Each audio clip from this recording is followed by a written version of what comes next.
In over 150 countries around the world, we are there. Sometimes publicly, in churches, large and small, gathering in houses of worship, schools, flats, and parks. Sometimes in the shadows, working in the darkest reaches of the globe to free captives, empower the helpless, and care for those the world's overlooked. We may not look the same, sound the same, even think the same, but we're one movement, one tribe, compelled by the love of Christ. We're instigators.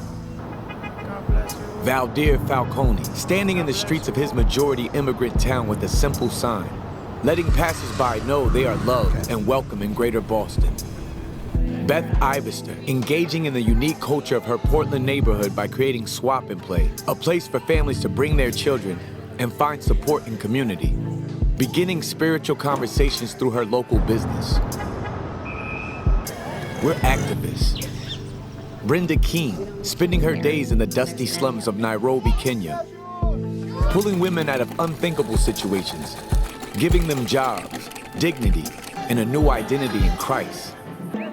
Juan Muskis, overseeing a training center in Tijuana, Mexico, where former addicts, cartel members, and drug traffickers are trained as pastors before being sent home to their own communities, changing and saving lives in one of the most violent cities of his country.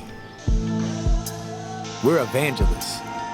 Justin Matera, a Brooklyn-born and raised graphic designer with a passion for his hometown, starting a church in the heart of his city to reach a generation so easily swallowed by the glamour and pressure of New York, opening doors for those that have long since left the faith.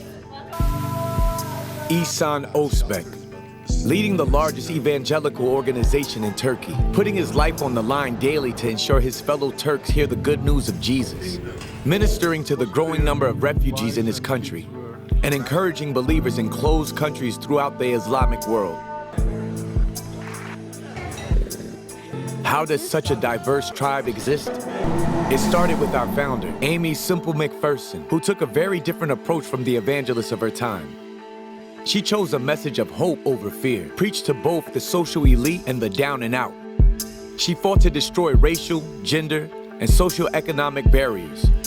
And we continue that fight to this day, leading the way in opening up new countries, establishing churches in our forgotten urban cores, empowering both women and men as pastors, and raising up indigenous national leaders to oversee missionary works.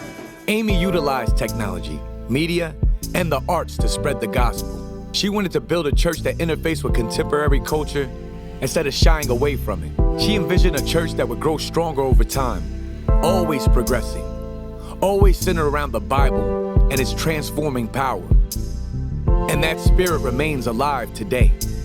We're a church for today's world, a church willing to take risk, to go places others won't, to embrace people others fear, to try things others haven't. This isn't just pastors and missionaries. This is the whole church taking the whole gospel to the whole world. And that means each of us, regardless of profession, talent, income, age, or gender, each of us plays a role in spreading the message of Christ to our world. Because we are Foursquare, and this is church reimagined.